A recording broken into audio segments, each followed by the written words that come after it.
नमस्कार, मी सुरेखास किचनमध्ये आपले स्वागत आहे।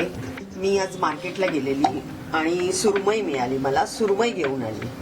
तर त्याच्यासाठी सुरमई फ्राय करायचं म्हणून घरच्यांचा आग्रह होता। त्यानिमित्त मी आता हे सुरमई फ्रायचं आपल्याला त्याला माशानं लावून ठेवण्यासाठी हे मी थोडीशी कोथिंबीर घेतलेली आहे, थोडंसं आलं घेतलेलं आहे, थोडीशी लसूण घेतलेली आहे आणि तसंच हा कोकम आगळ आणि चिंचेचा कोळ आहे तो टाकत आहे।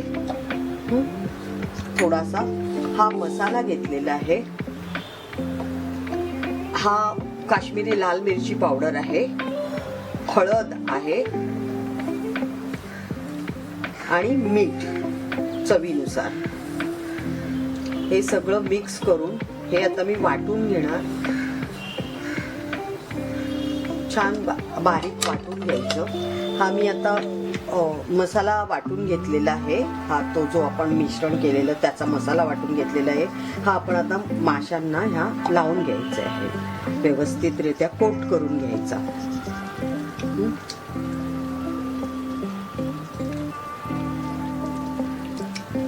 दोन्ही बाजूने त्याला व्यवस्थित कोट करून घ्या।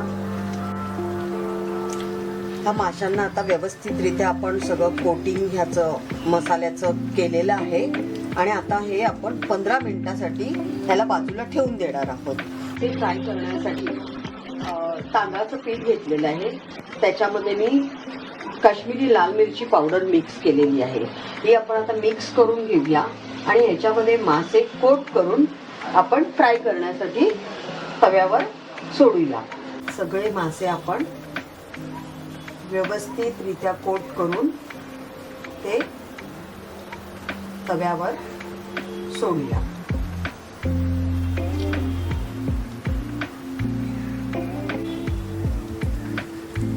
आपण जे माशांना मगाशी मसाला लावला होता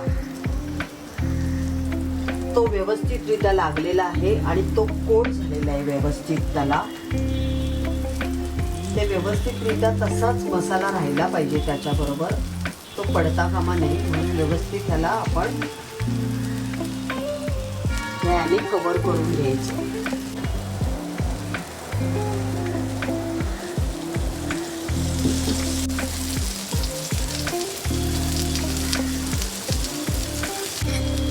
मासे आता मी एका बाजूने परतून घेतलेले आहेत, हे आता दुसऱ्या बाजूने ते शेकत आहेत।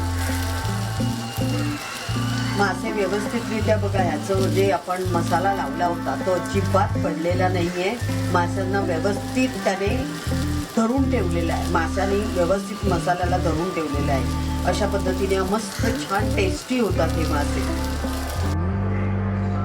आता आपले मासे फ्राय करून झालेले आहेत, ते आता आपण वाढून घेऊया।